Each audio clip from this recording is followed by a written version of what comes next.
What's happening, YouTube? Fit Fingers here, otherwise known to some as the Lord of Iron, and recently just got off the gym. Ironically, I did a little leg party today, and that was pretty good. And never skip leg day, fellas. But so this is my first official video of myself, just kind of throwing my voice out there in the ether. And as of now, it is January 1st, 2024. So kind of a New Year's resolution for me is to actually just kind of take a leap and throw out just my thoughts for now. I don't really have anything super coherent in mind for this. I just kind of want to get started and just see where it flows from there. So yeah, first video on YouTube. Not quite sure how this is going to roll. Not sure if I even really have anything to offer in the first place. But sometimes you just got to give it a whirl. But, well, just real quick, I'll tell you a little bit about myself. May or may not have seen me in comment sections under certain videos, usually pertaining to Manosphere content or Red Pill content. But I've been watching Manosphere content for quite a while now, probably well over a decade, I would assume, and it's been quite a ride, really psychologically. Nothing like real world consequentially, but yeah, it's been a hell of a ride for me. Just kind of seeing how my thoughts have evolved over the years and my ideals with it. But real quick, just about myself. So I'm a 36-year-old dude, and I think I have been celibate for going on about 12 and a half years at this point. And that's not really because of the content that I have watched. It's mostly because I just haven't really had all that much of an interest in dating itself, or even sex for that matter. I mean, I could get sex anytime I want to if I really put my mind to it. I'm not super bad looking, although I am 5'6", so I got that working against me. But I try to be personable, and I try to make up for it wherever I can, at least with my day-to-day interactions. Just got to compensate for it, you know. But yeah, so I'm 36 years old, been celibate for about 12 and a half years, and as of now, the dating market still does not really appeal to me all that much, nor does really any kind of sexual gratification. I mean, it sounds nice on its face, but I know the consequences that come with it. Even if nothing really bad comes of it, it's just that there's that feeling of sex is supposed to be kind of I don't want to say sacred, but it is kind of a sacred act. And if you just have no strings attached when you're engaging in such a thing, it's, in my experience, in a past life, it has not ended all that well. Not for me psychologically. But that's kind of where I'm at in my dating life. So just kind of still living on my own. And yeah, we'll see where the path takes me. Although I have been witnessing some changes in my mindset recently, so I'll get to that point in the future. But kind of just want to walk you through my path through the red pill or the manosphere. So years ago, had to have been over 10 years ago, 10 or 11, whatever years. I got kind of curious. This is, early mid-20s. I'm kind of still curious at this time about dating, about trying to get women. What do women think? How do they act? So on and so forth. How do you play the game? I wasn't really looking for answers per se on so I could engage with the dating market. It was more of just a curiosity.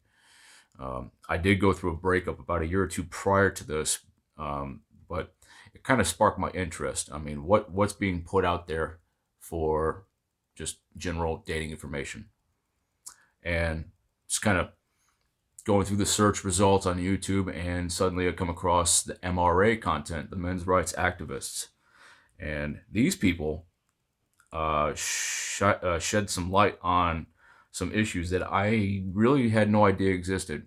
Back then, I had zero concept of what legalities and all the different just hurdles that guys have legally speaking in this country, and most Western countries at that.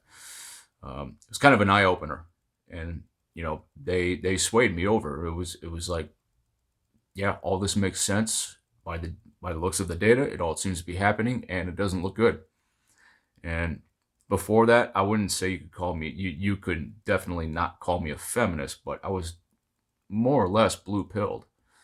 Uh, didn't really care about anything like this at all. But when all that information just kind of comes at you, especially when the algorithm was working back then on YouTube, and you start getting faces like Paul Elam, Karen Strawn, just a bunch of others within the MRA movement. It's quite an eye opener.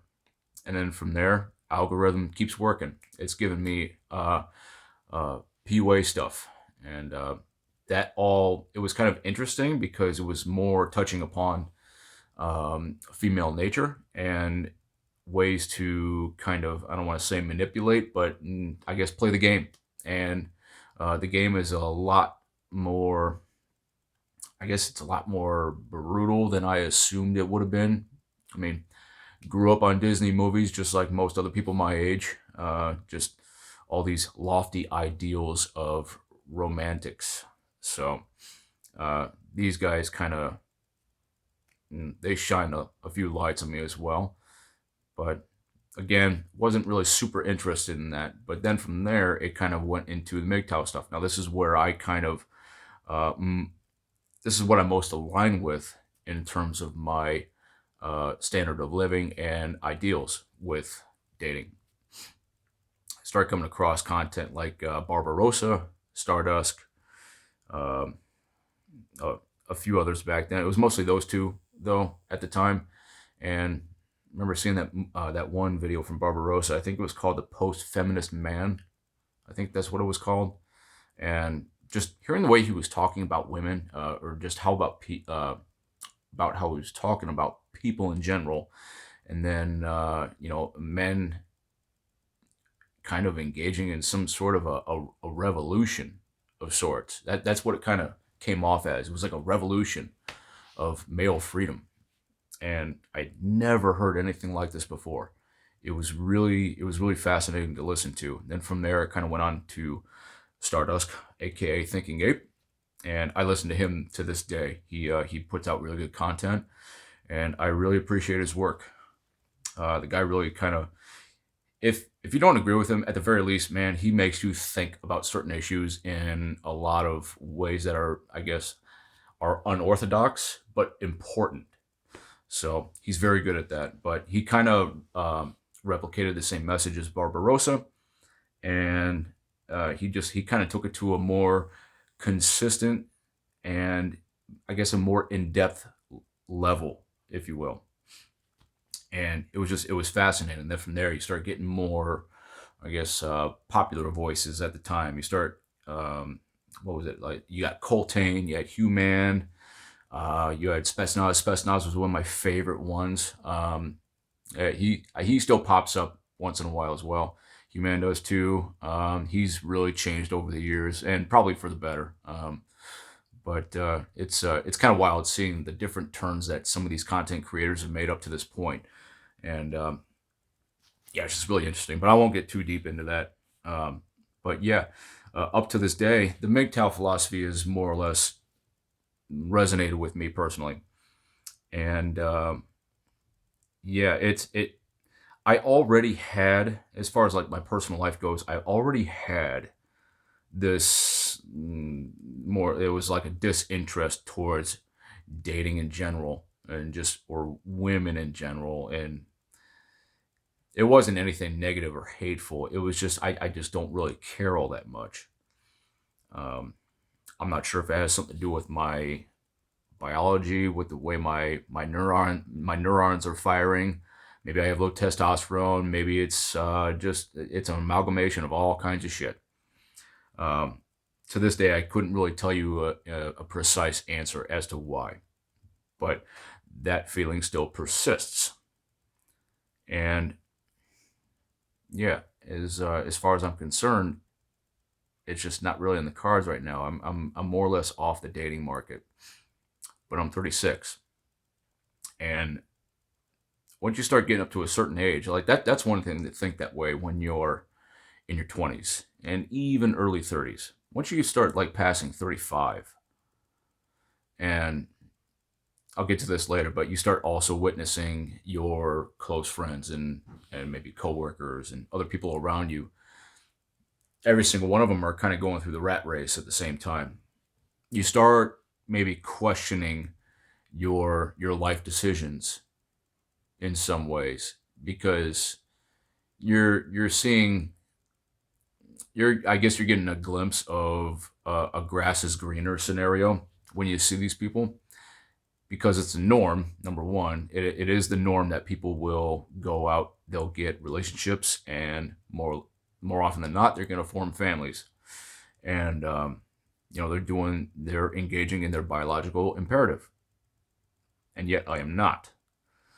Um, I've often said to my best friend, one of my best friends, that I would much rather have children than I would get married, and that's slightly changed a little bit, but it's more or less it's still there. It's like children, marriage, it's still kind of like this. So, but I realize that if I were to, if that feeling were to overcome me in the future, kind of like it does, some women out there, um, you have to get over the hurdle first of putting yourself out there to date again or to be receptive of female companionship. So, um, and I feel like I've done pretty good in that regard. I've been able to interact with women fairly well over the years.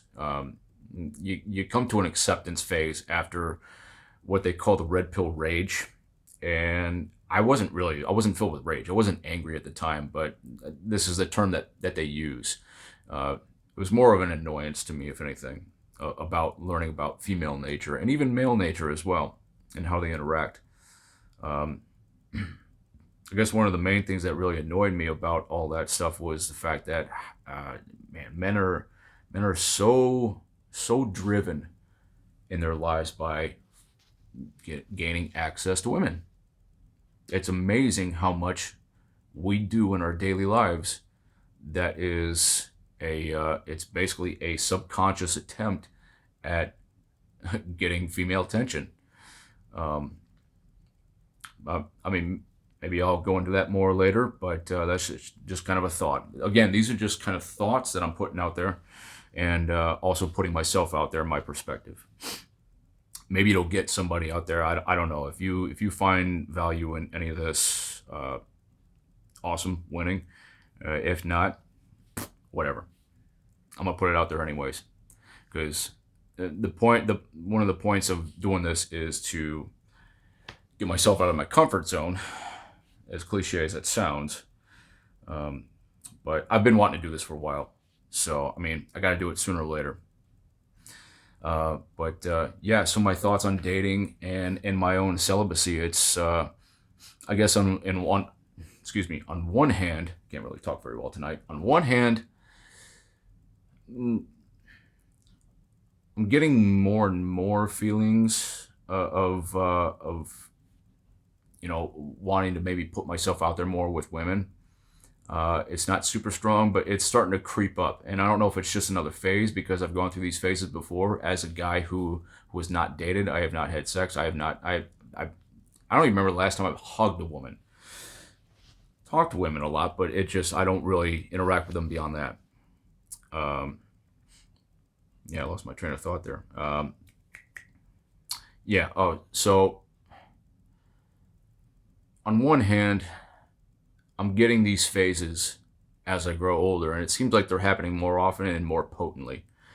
Um, but I just got to kind of, I have to deal with the choices that I've made so far. It's not to say like I'm not super old. I would suppose I'm young enough to still put myself out there if I really felt the need to. But and then on the other hand, I like to think that I have done myself a pretty good service for not chasing women for the one night stands or the fast gratification sort of thing, without connections. Because I realize that kind of stuff is mostly unhealthy for guys. Um, I understand it's our biological imperative. I know the Andrew Tates out there might differ. It's or all those the more red pill gurus that are out there now. A lot of those guys, they're kind of repeating a message similar to that, and it just never sat right with me personally. I always thought it was better for my own health to just not engage at all. If I'm not willing to have a family, if I'm not willing to get married and have children, then why would I even attempt anything at all? Because if I didn't do any of those, it wouldn't mean anything. So that's the mindset I've had, and I feel like that if you're going to take that route, I feel like that's the best way to go as a guy. Um, Everything comes with its consequences, though. So we'll see how that pans out in the future. I am still young, and provided I don't die from any unnatural causes,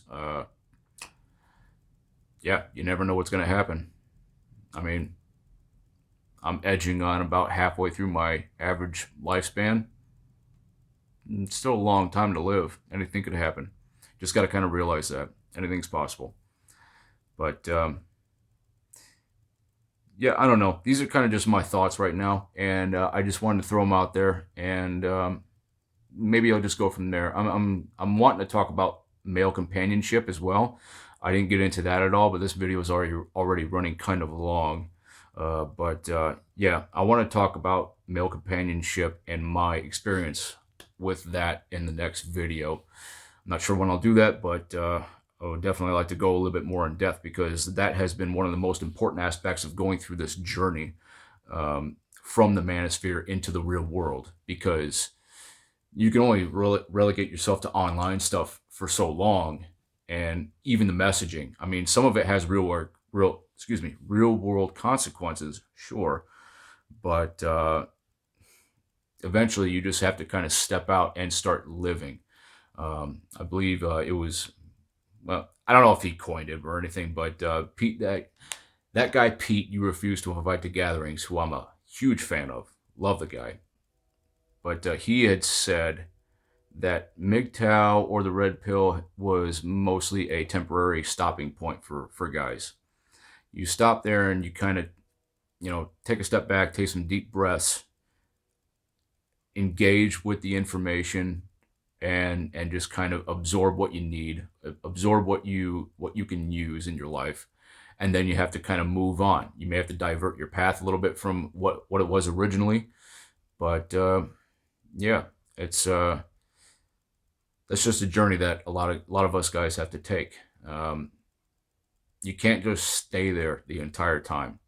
But again, this is running a little bit longer. I just want to kind of throw out a first video, get started with this whole thing, and hopefully at some point I can find a little bit of momentum, and we'll just kind of go from there. But if you like the video, go ahead and just like, share, subscribe, do all that YouTube stuff if you would so kindly do so. Yeah, not sure how to end this, so I'll just end it here. So thanks for watching, and maybe I'll see you guys in the next one. Thanks.